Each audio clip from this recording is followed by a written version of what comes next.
Hello everyone, welcome to Gate Tonics. So last class में हम लोग बात किए थे इलेक्ट्रोमैकेनिकल इंडिकेटिंग इंस्ट्रूमेंट। तो इलेक्ट्रोमैकेनिकल इंडिकेटिंग इंस्ट्रूमेंट में सबसे पहले हम लोग बात किए थे उसके प्रिंसिपल के बारे में। तो जो इलेक्ट्रोमैकेनिकल इंडिकेटिंग इंस्ट्रूमेंट है वो मेरा कौन सा प्रिंसिपल में काम करेगा।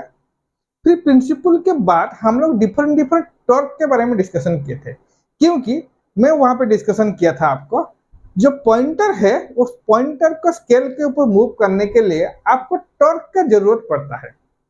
तो वो जो टॉर्क होगा वो टॉर्क कैसा क्या क्या टॉर्क वहां पे प्रेजेंस रहेगा। तो सबसे पहले हम लोग डिफ्लेक्टिंग टॉर्क के बारे में बात किए थे, फिर हम लोग कंट्रोलिंग टॉर्क के बारे में बात किए थे, उसके बाद हम लोग डिफरेंट डिफरेंट टॉर्क के बारे में बात किए थे। तो ये सब तो था पूरा टॉर्क इक्वेशन और different different torque of A electromechanical indicating instrument. Okay, तो आज की इस वीडियो में हम लोग स्टार्ट करेंगे electromechanical types of electromechanical indicating instrument. तो हम लोग जो इलेक्ट्रोमैकेनिकल इंडिकेटिंग इंस्ट्रूमेंट के बारे में भी चर्चा कर रहे हैं, तो मैं आपको बता रहा था कि जो इलेक्ट्रिकल इंस्ट्रूमेंट जो भी होगा, मेरा वोल्टमीटर हो या वो अमीटर हो या वो मेरा वाट मीटर हो या फ्रीक्वेंसी मीटर हो या आपका पावर फैक्टर मीटर हो, जो भी इंस्ट्रूमेंट हम लोग डील करेंगे इलेक्ट्रिकल इंजीनियरिंग में, सारा का सारा होगा इलेक्ट्रोमैकेनिकल इंडिकेटिंग इंस्ट्रूमेंट के अंदर। ओके, तो अभी देखते हैं कितना टाइप का इलेक्ट्रोमैकेनिकल इंस्ट्रूमेंट है मेरा। तो सबसे पहला जो इलेक्ट्रोमैकेनिकल इंडिकेटिंग इंस्ट्रूमेंट है वो है मेरा पीएमएमसी इंस्ट्रूमेंट। तो सबसे पहले आएगा नंबर 1 पीएमएमसी, तो उसको बोलते हैं हम permanent magnet moving coil. Okay, और पीएमएमआई भी बोलते हैं, मूविंग आयरन भी उसको बोलते हैं। ओके, तो पीएमएमसी का फुल फॉर्म क्या है? Permanent magnet moving coil instrument.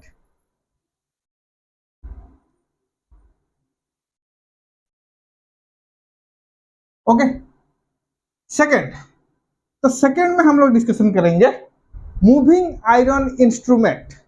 Moving iron instrument.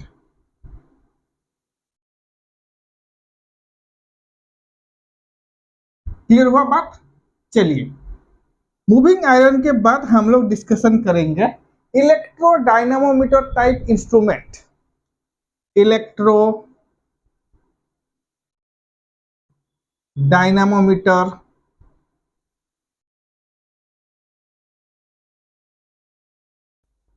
Type instrument. Okay, तो इलेक्ट्रो डायनामोमीटर टाइप इंस्ट्रूमेंट के बाद नंबर 4 पे जो इलेक्ट्रोमैकेनिकल इंडिकेटिंग इंस्ट्रूमेंट है वो है मेरा इलेक्ट्रोथर्मिक इंस्ट्रूमेंट। इलेक्ट्रोथर्मिक इंस्ट्रूमेंट। क्लियर हुआ बात? चलिए, तो इलेक्ट्रोथर्मिक इंस्ट्रूमेंट के बाद आएगा मेरा electrostatic instrument. Okay, electrostatic instrument. Electrostatic instrument. तो ये 5 इंस्ट्रूमेंट हम लोग डिस्कशन करेंगे इलेक्ट्रोमैकेनिकल इंडिकेटिंग इंस्ट्रूमेंट के अंदर।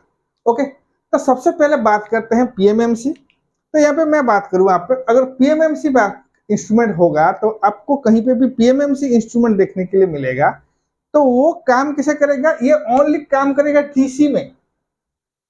ओके, तो ये ओनली काम करेगा डीसी में। तो इस पीएमएमसी से जो भी हम इंस्ट्रूमेंट बनाएंगे, सपोज आपका एक अमीटर हो या ये पीएमएमसी टाइप है, तो आप बोलोगे कि यहाँ पे सिर्फ ये डीसी अमीटर है, एक वोल्ट मीटर है जो कि पीएमएमसी टाइप है, तो इसका मतलब यहाँ पे ये डीसी में ही काम करेगा। तो this is called DC volt metre, it will not working in AC. तो यहाँ पे बड़ा क्वेश्चन आएगा कि ये पीएमएमसी इंस्ट्रूमेंट डीसी में क्यों काम कर रहा है, एसी में क्यों काम नहीं कर रहा है? तो जब हम पीएमएमसी इंस्ट्रूमेंट डिस्कशन करेंगे डिटेल में, तो वहां पे हम लोग उसके बारे में भी डिस्कशन करेंगे। क्लियर हुआ बात? चलिए, तो नेक्स्ट आता है मेरा moving iron instrument.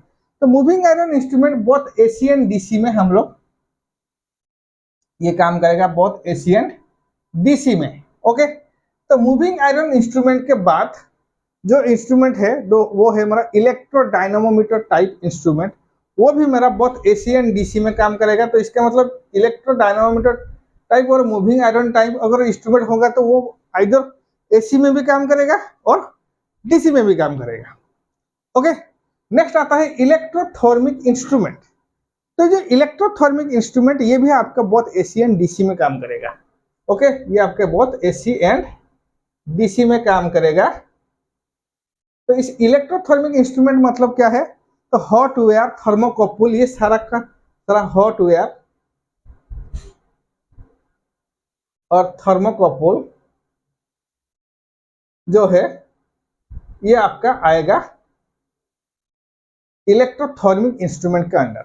Okay, next आता है इलेक्ट्रोस्टैटिक इंस्ट्रूमेंट। तो इलेक्ट्रोस्टैटिक इंस्ट्रूमेंट में हम लोग डिस्कशन करें और हम लोग देखेंगे बहुत एसी एंड डीसी में ये काम करता है, बहुत एसी एंड डीसी में। तो इसका मतलब सिर्फ और सिर्फ पीएमएमसी इंस्ट्रूमेंट को छोड़ के बाकी सारा जो इंस्ट्रूमेंट है, सारा का सारा इंस्ट्रूमेंट आपका बहुत एसी एंड डीसी में काम करेगा। सिर्फ और सिर्फ पीएमएमसी का इंस्ट्रूमेंट है जो कि सिर्फ और सिर्फ डीसी में काम करता है। ओके, तो सबसे पहले हम स्टार्ट करते हैं PMMC instrument, that is my permanent magnet moving coil instrument. So तो पीएमएमसी इंस्ट्रूमेंट, तो मेरे पीछे आप देख रहे हो ये है आपका पूरा circuit diagram of A PMMC instrument. तो पीएमएमसी इंस्ट्रूमेंट के अंदर क्या क्या चीज आपको देखने के लिए मिलेगा। तो सबसे पहले देखिए, तो परमानेंट मैग्नेट, तो जो नाम में आपका पीएमएमसी में तो पहले आपको दिया हुआ है परमानेंट मैग्नेट। इसका मतलब यहाँ पे जो मैग्नेट आपको रहेगा इस इंस्ट्रूमेंट के अंदर वो आपका परमानेंट मैग्नेट का नेचर में होना चाहिए। तो यहाँ पे देखिए एन एंड एस, ये दोनों के दोनों जो मैग्नेट है it is a permanent magnet. Okay, permanent magnet and क्या है, मूविंग कॉइल। तो यहाँ पे जो कॉइल होगा वो कॉइल आपका मूव करेगा, किसके अंदर मूव करेगा, जो परमानेंट मैग्नेटिक फील्ड होगा उस परमानेंट मैग्नेटिक फील्ड के अंदर वो मूव करेगा। क्लियर हुआ बात। तो इसका मतलब this is the two magnet, north and south pole. उसके बाद आपको यहाँ पे एक कॉइल देखने के लिए मिलेगा। तो कॉइल के लिए यहाँ पे देखिए सबसे पहले ये होगा आपका एल्यूमिनियम कोर। तो कोर के ऊपर आपका ये रहेगा coil, this is your coil. तो इस coil is made up of copper, तो कॉपर से ये बना होगा, तो ये उसको हम बोलेंगे copper coil. Okay, copper coil.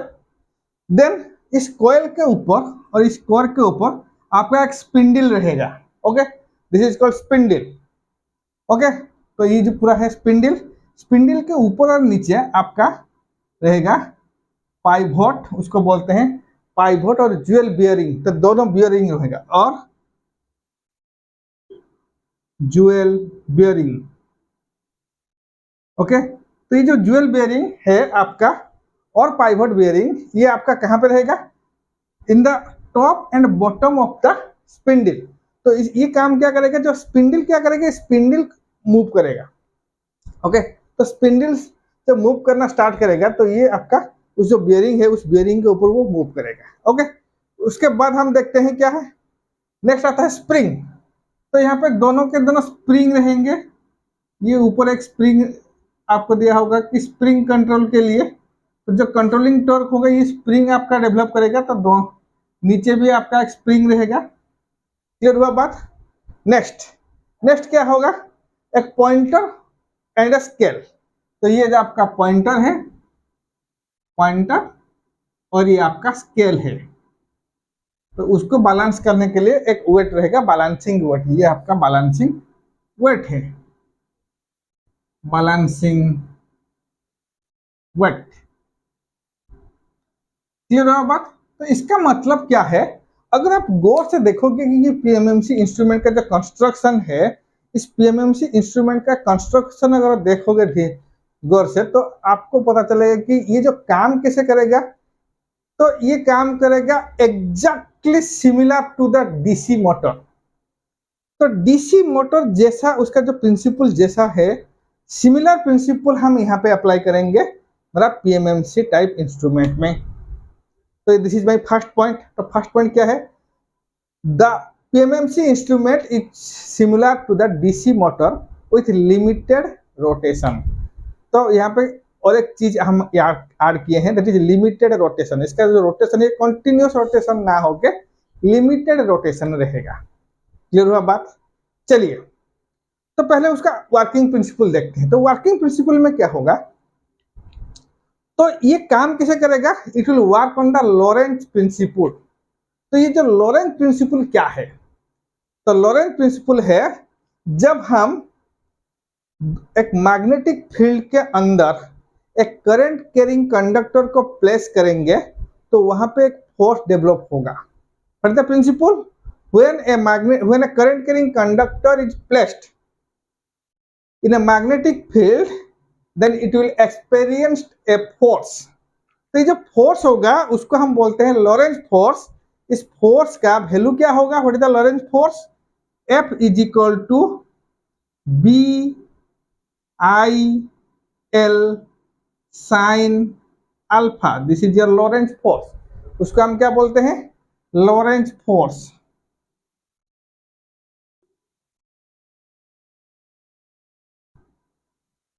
Okay तो ये जो लॉरेंज फोर्स है यहाँ पे what is the alpha, alpha is the angle between, अब बोलोगे this is your angle between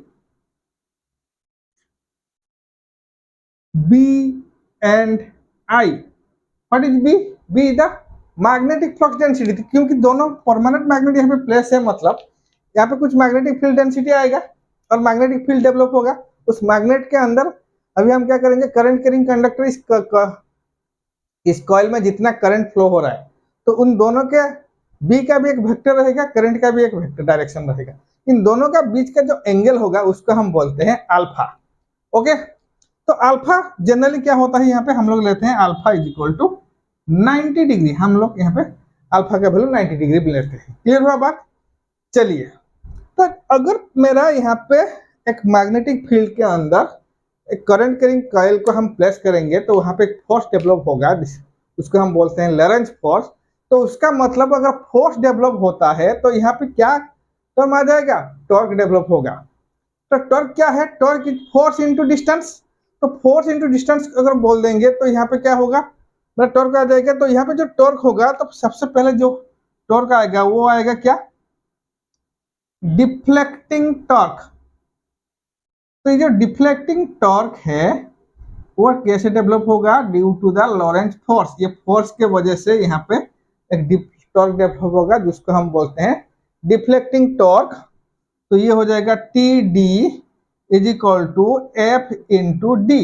D क्या है, डिस्टेंस, कितना डिस्टेंस वो मूव कर रहा है। ओके तो यहाँ पे देखिए, तो यहाँ पे एफ को क्या बोलते हैं, एफ को हम लिख सकते हैं क्या, B I L sine alpha into D. Okay into D. तो यहाँ पे देखिए अल्फा अगर 90 डिग्री है तो यहाँ पे ये क्या हो जाएगा, 1 हो जाएगा, ये 1 हो जाएगा। तो डायरेक्टली हम लोग लिख रहे हैं बी आई एल, क्योंकि alpha equal to 90 degree means sine alpha का वैल्यू कितना है, that is equal to 1। Okay sine alpha का वैल्यू है 1। तो B I L into D मैं डायरेक्टली लिख रहा हूँ। ओके तो इसका मतलब अभी देखिए एल इंटू डी ये क्या है, लेंथ इंटू ब्रेड्थ। ओके उसको वो मल्टीप्लाई होने के बाद ये मेरा एरिया हो जाएगा, दिस इज एरिया। तो इसको मैं लिख सकता हूं क्या, T D is equal to B I A. Okay B I A. Okay this is your newton into metre, newton into metre. तो इसका जो टॉर्क है उसका यूनिटी क्या है, न्यूटन इंटू मीटर। ओके तो ये हो गया मेरा टॉर्क। तो ये जो टॉर्क अभी मैं यहाँ पे आपको एक्सप्रेशन दिया हूं, तो इस टॉर्क जो एक्सप्रेशन आपको यहाँ पे मिला है, ये टॉर्क क्या है, it is for single coil. तो एक ही कॉइल अगर प्रेजेंट रहेगा कोर में तो इसके लिए टॉर्क है यहाँ पे। अगर यहाँ पे n नंबर ऑफ कॉइल रहेगा, if number of turns is n, then यहाँ पे लिख रहा हूं if n is equal to number of turns of a coil of the coil, then what is TD value? Deflecting torque क्या है, T D is equal to N B I A newton metre. This is your deflecting torque. तो ये क्या है आपका, ये है आपका डिफ्लेक्टिंग टॉर्क। क्लियर हुआ बात। चलिए, तो यहाँ पे n क्या है, n is the number of turns, then what is b, b is the flux density, b क्या है, b is the flux density. किसका flux density, of the permanent magnet. तो ये जो परमानेंट मैग्नेट है इसका फ्लक्स डेंसिटी। क्लियर हुआ बात। तो उसको हम लोग लेते हैं कि यहाँ पे weber per metre square, weber per metre square. Okay, now B के बाद आएगा मेरा I, current. Current, I is the current. Current क्या है, current passing through the coil. Coil में कितना करंट पास कर रहा है, current passing through the coil.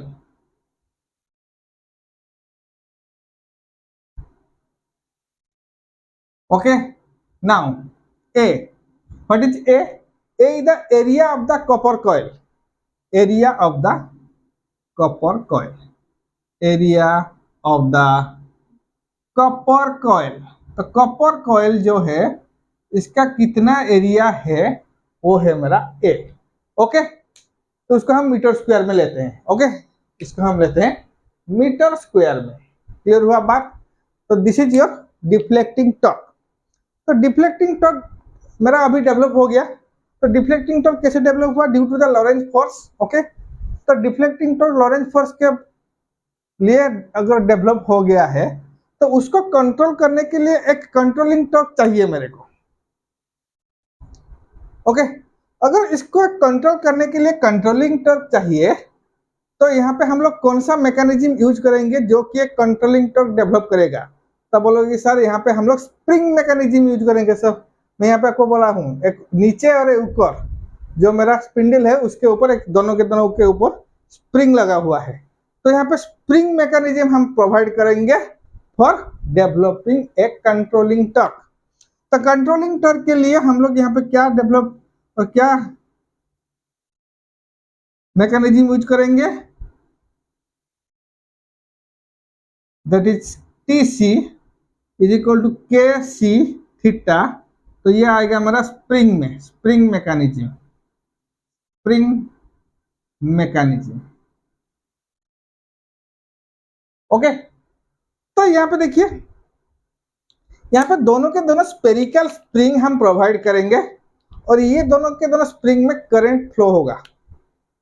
Okay, current flow होना चाहिए, ये दोनों के दोनों स्प्रिंग में भी आपका करंट फ्लो होना चाहिए। तो सबसे पहले हमको बात करते हैं, अगर इस दोनों के दोनों स्प्रिंग कोई भी कारणवशत और कोई भी रीजन से ये दोनों के दोनों स्प्रिंग अगर आपका डैमेज हो जाए या टूट जाए तो क्या और मीटर को कुछ नुकसान पहुंचेगा या नहीं। तो सपोज करो ये कुछ भी रीजन के वजह से ये दोनों के दोनों स्प्रिंग यहाँ पे टूट गया है या खराब हो गया है, तो यहाँ पे जो मीटर है वो आपका जीरो रीडिंग दिखाएगा, वो आपका जीरो रीडिंग शो करेगा। इसको याद रखिए। ओके, तो क्योंकि अगर इनसाइड द कॉइल क्या होगा, जो कॉइल के अंदर का करंट भी आपका जीरो हो जाएगा, क्योंकि हम स्प्रिंग के माध्यम से ही इसको सप्लाई देते हैं और करंट फ्लो करते हैं कहाँ पे, मेरा कॉइल में। ओके, तो यहाँ पे जो स्प्रिंग हम यूज करेंगे ये कौन सा मटेरियल में यूज करना चाहिए, तो it is not a magnetic material. Okay, तो जो स्प्रिंग हम यूज करने जा रहे हैं यहाँ पे, it is not a magnetic material, magnetic material. Okay, ये मैग्नेटिक मटेरियल होना नहीं चाहिए। ओके, और क्या है, it is a conducting material, it is a conducting material. Conducting, ये क्या होना चाहिए, कंडक्टिंग मटेरियल होना चाहिए, कंडक्टिंग मटेरियल। और इसमें अगर ये जो कंडक्टिंग मटेरियल है यहाँ पे टेम्परेचर कोएफिशिएंट क्या है, यहाँ पर इसका जो टेम्परेचर कोएफिशिएंट है, टेम्परेचर कोएफिशिएंट है ये 0 होना चाहिए, नहीं तो इसका हीट डेवलप होगा, नहीं तो उसका हीट डेवलप होगा। तो इसीलिए जो स्प्रिंग हम यूज करेंगे यहाँ पे, तो ये जो स्प्रिंग हम, इस स्प्रिंग का प्रॉपर्टीज क्या होना चाहिए? It is not a magnetic material, it is a conducting material with zero temperature coefficient. तो इसके लिए जो स्प्रिंग हम यूज करेंगे, ये हम कौन सा मटेरियल में यूज करेंगे? फॉस्फोरस ब्रॉन्ज अलॉय,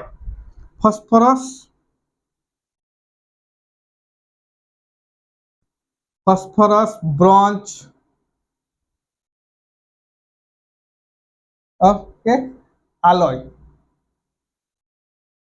तो दोनों के दोनों मटेरियल फॉस्फोरस और ब्रॉन्ज को मिला के एक अलॉय हम यूज करेंगे, जो कि हम स्प्रिंग मटेरियल में यूज करेंगे, स्प्रिंग के जैसा यूज करेंगे। ये आपका कोई भी आपका इंटरव्यू में पूछ सकते हैं क्वेश्चन कि जो पीएमएमसी इंस्ट्रूमेंट में हम लोग स्प्रिंग यूज करते हैं ये कौन सा मटेरियल में बना होगा?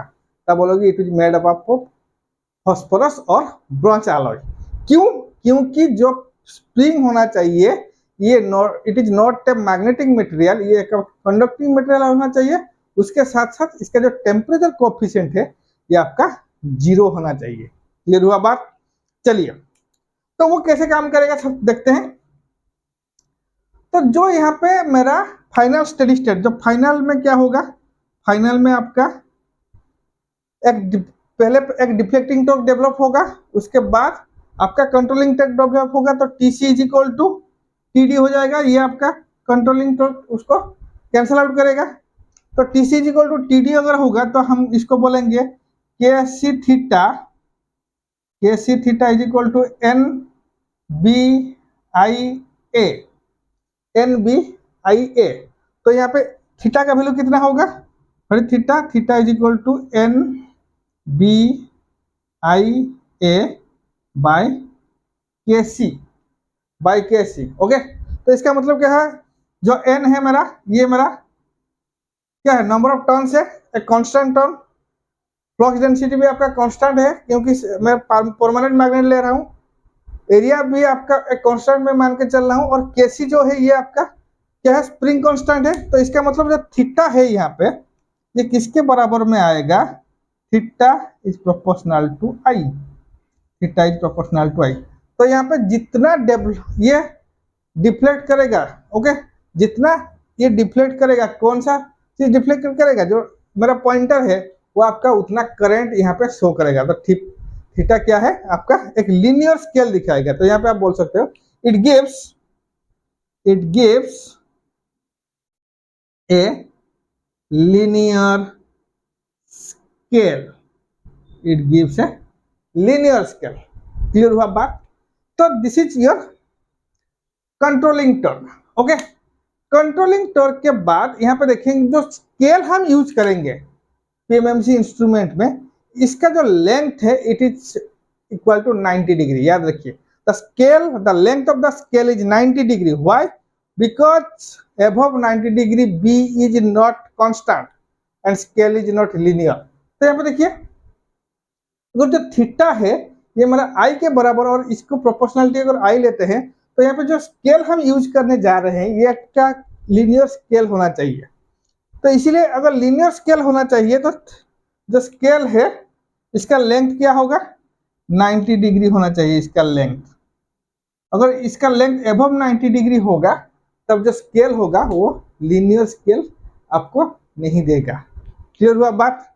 तो this is your controlling term. उसके बाद आते हैं कि जो पीएमएमसी इंस्ट्रूमेंट है, इस पीएमएमसी इंस्ट्रूमेंट को हम लोग सिर्फ और सिर्फ डीसी में क्यों यूज करते हैं, ओके। उसको एसी, अगर इस पीएमएमसी इंस्ट्रूमेंट को एसी प्रोवाइड कर दूं तो यहाँ पे क्या दिक्कत हो सकता है उसके बारे में डिस्कशन करते हैं।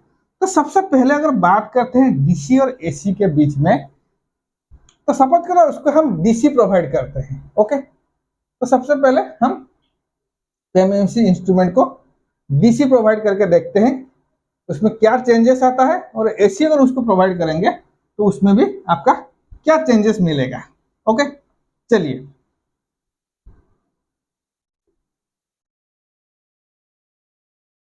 तो अगर आप बोलोगे कि अगर ये जो पीएमएमसी इंस्ट्रूमेंट है आपका, ये आपका करंट सेंसिंग इंस्ट्रूमेंट है, क्योंकि इसके अंदर हम लोग क्या फ्लो करते हैं, करंट फ्लो करता है।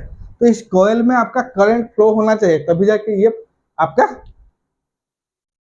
ये आपका फोर्स डेवलप करेगा, जिसको हम बोलते हैं लॉरेंज फोर्स। तो ये आपका क्या है, एक करंट सेंसिंग इंस्ट्रूमेंट है। तो इसके लिए जो पीएमएमसी इंस्ट्रूमेंट है, ये आपका डीसी एमीटर में यूज होता है। तो डीसी एमीटर, तो अगर डीसी एमीटर का बात करूं तो डीसी एमीटर में ज्यादातर पीएमएमसी इंस्ट्रूमेंट यूज होता है, क्योंकि जो पीएमएमसी इंस्ट्रूमेंट है आपका करंट सेंसिंग इंस्ट्रूमेंट है। ओके, तो डीसी एमीटर के बाद डीसी वोल्ट मीटर में भी हम पीएमएमसी इंस्ट्रूमेंट यूज करते हैं। डीसी वोल्ट मीटर में भी हम लोग पीएमएमसी इंस्ट्रूमेंट यूज करते हैं। क्यों यूज करते हैं, क्योंकि अगर मैं वोल्ट मीटर का बात करूं तो जो इलेक्ट्रिकल वोल्ट मीटर है, ये भी आपका करंट रेस्पॉन्डिंग मीटर है। ये क्या है, ये आपका करंट रेस्पॉन्डिंग मीटर है, करंट रेस्पॉन्डिंग मीटर। क्लियर हुआ बात? तो इसीलिए हम लोग डीसी एमीटर और डीसी वोल्ट मीटर में यूज करते हैं क्या, मेरा पीएमएमसी इंस्ट्रूमेंट। और इसका जो रेंज होगा, ये वेरी स्मॉल रेंज होगा, that is up to milli ampere और मिली वोल्ट। तो यहाँ पे जो डीसी वोल्ट मीटर और डीसी एमीटर है, इसका जो रेंज होगा, it is up to some milli ampere और मिली वोल्ट। तो स्मॉल रेंज इंस्ट्रूमेंट के लिए हम लोग पीएमएमसी इंस्ट्रूमेंट यूज करेंगे। ओके, पीएमएमसी इंस्ट्रूमेंट हमको ज्यादातर पीएमएमसी इंस्ट्रूमेंट कहाँ पे यूज होता है, डीसी एमीटर और डीसी वोल्ट मीटर में यूज होता है। और इसका जो रेंज होता है, ये आपका मिली एम्पियर और मिली एम्पियर और स्मॉल मिली वोल्ट में होगा। क्लियर हुआ बात? तो इतना बात अगर क्लियर हो गया है, तो चलिए बात करते हैं, अगर इसको हम डीसी प्रोवाइड करेंगे तो क्या होगा। तो सपोज करो मैं यहाँ पे इसको डीसी प्रोवाइड कर रहा हूं, तो ये हो गया डीसी। तो मान लीजिए यहाँ पे जो है मेरा, ये मेरा मैग्नेटिक फील्ड डेंसिटी का डायरेक्शन है B, it is the direction of magnetic flux density. Okay, और मैं यहाँ पे लिया था alpha is equal to 90 degree. तो करंट का डायरेक्शन क्या होगा, let this is your current direction, let this is your current direction. उनके बीच में जो अल्फा होगा, ये मेरा 90 डिग्री होना चाहिए, क्योंकि साइन अल्फा का वैल्यू 1 है, मैक्सिमम वैल्यू आपको आना चाहिए। तो सपोज करो यहाँ पे मैं डीसी प्रोवाइड कर रहा हूं, तो यहाँ पे जो फोर्स डेवलप होगा, इस फोर्स का डायरेक्शन कैसा होगा।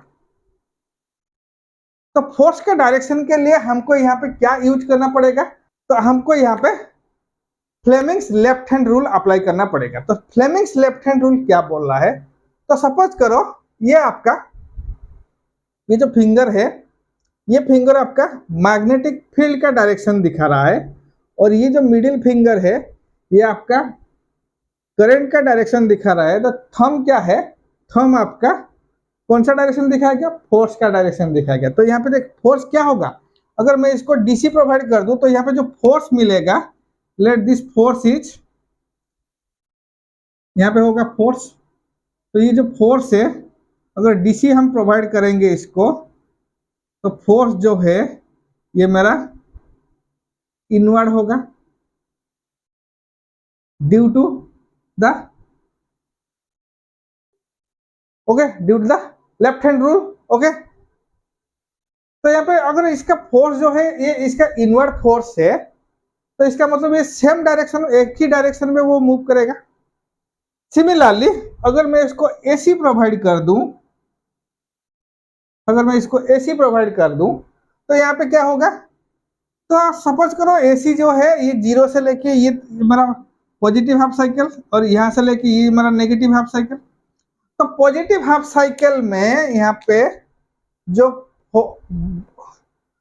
मैग्नेटिक फील्ड और करंट है, तो ये मेरा मैग्नेटिक फील्ड का डायरेक्शन और ये मेरा करंट का डायरेक्शन है। तो पॉजिटिव हाफ साइकिल में जो मेरा फोर्स का डायरेक्शन है, ये मेरा इनवर्ड आ रहा है, तो फोर्स क्या है, फोर्स मेरा इनवर्ड आ रहा है, this is for positive half cycle. Okay, अगर इसका नेगेटिव हाफ साइकिल देखेंगे तो नेगेटिव हाफ साइकिल में करंट का डायरेक्शन चेंज हो रहा है, तो this is B, this is your I current, this is I current.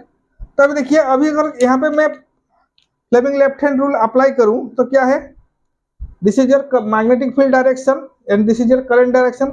अभी जो फोर्स है ये मेरा आउटवर्ड डायरेक्शन में है, ये मेरा आउटवर्ड डायरेक्शन में है, this is your force direction. Okay, तो यहाँ पे क्या है, जो फोर्स है ये कौन सा डायरेक्शन में है, this is your outward direction, outward direction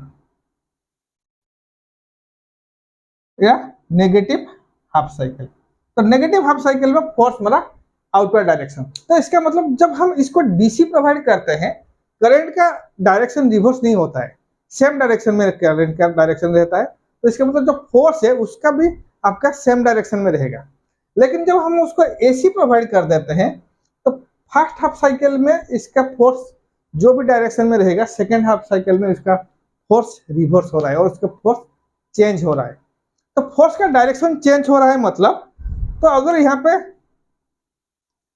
PMMC instrument है और ये आपका स्केल है, तो ये काम कैसे करेगा, तो सपोज करो ये पॉइंटर था, पॉइंटर में अगर इसको मैं एसी सप्लाई दे दूं तो फर्स्ट हाफ साइकिल में पॉइंटर क्या करेगा, यहाँ तक मूव करेगा, यहाँ तक मूव करेगा। सेकेंड हाफ साइकिल में ये हमारा पॉजिटिव हाफ साइकिल में, नेगेटिव हाफ साइकिल में क्या होगा, again pointer will move from this position to zero position, ये हो जाएगा हमारा नेगेटिव हाफ साइकिल में। तो इसीलिए हम लोग सिर्फ और सिर्फ पीएमएमसी इंस्ट्रूमेंट को कहाँ पे प्रोवाइड करते हैं, डीसी में, डीसी उसको प्रोवाइड करते हैं। अगर डीसी दे देंगे तो उसको कोई दिक्कत नहीं है, ये आपका पूरा डिफ्लेक्शन दिखाएगा, जितना करंट, जिसके जितना अमाउंट ऑफ करंट दिखाएगा उस करंट जो है वो आपका बराबर हो जाएगा किसके साथ, थीटा के साथ, डिफ्लेक्शन के साथ। ओके, अगर उसको एसी हम प्रोवाइड करेंगे तो क्या होगा, फर्स्ट हाफ साइकिल में फोर्स जो भी डायरेक्शन में रहेगा उसका रिवर्स डायरेक्शन में सेकेंड हाफ साइकिल में रहेगा। तो इसीलिए हम लोग क्या करते हैं, पीएमएमसी इंस्ट्रूमेंट को एसी प्रोवाइड ना करके इसको सिर्फ और सिर्फ डीसी ही प्रोवाइड करते हैं। क्लियर हुआ बात आपको, क्यों हम पीएमएमसी इंस्ट्रूमेंट पर सिर्फ और सिर्फ एसी प्रोवाइड करते हैं, उसको क्यों हम पीएमएमसी इंस्ट्रूमेंट को सिर्फ और सिर्फ डीसी प्रोवाइड करते हैं, क्यों एसी यहाँ पे प्रोवाइड नहीं करते हैं। ओके, तो ये कंसेप्ट है जो कि आपको कोई भी इंटरव्यू में पूछ सकते हैं।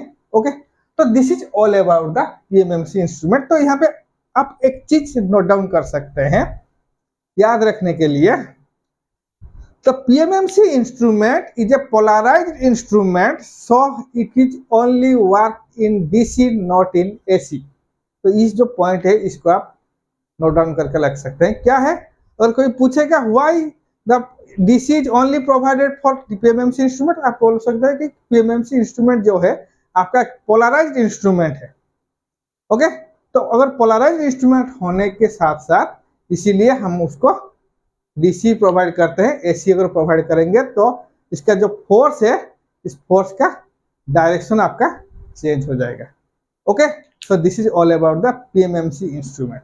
तो आज के इस वीडियो में हम इतना ही बात करते हैं, तो मिलते हैं नेक्स्ट वीडियो में। तो नेक्स्ट वीडियो में हम क्या देखेंगे, नेक्स्ट लेक्चर में हम क्या देखेंगे, तो जब मैं बोला था कि जो हम डीसी एमीटर और डीसी वोल्टमीटर हम डिजाइन करेंगे भाई फॉर पीएमएमसी इंस्ट्रूमेंट, तो पीएमएमसी इंस्ट्रूमेंट में हम लोग जो डीसी वोल्टमीटर और डीसी एमीटर के बारे में बात करेंगे, तो उसका जो रेंज है ये सब मिली वोल्ट और मिली एम्पियर का रेंज है। तो अगर मैं इसका रेंज को क्या एक्सटेंशन कर सकता हूँ, अगर इसका रेंज को मैं एक्सटेंशन करना चाहूँ तो इस रेंज को एक्सटेंशन करने के लिए क्या आपका प्रोसीड्यूर मेरे को फॉलो करना पड़ेगा, तो उसके बारे में हम डिस्कशन करेंगे नेक्स्ट क्लास में।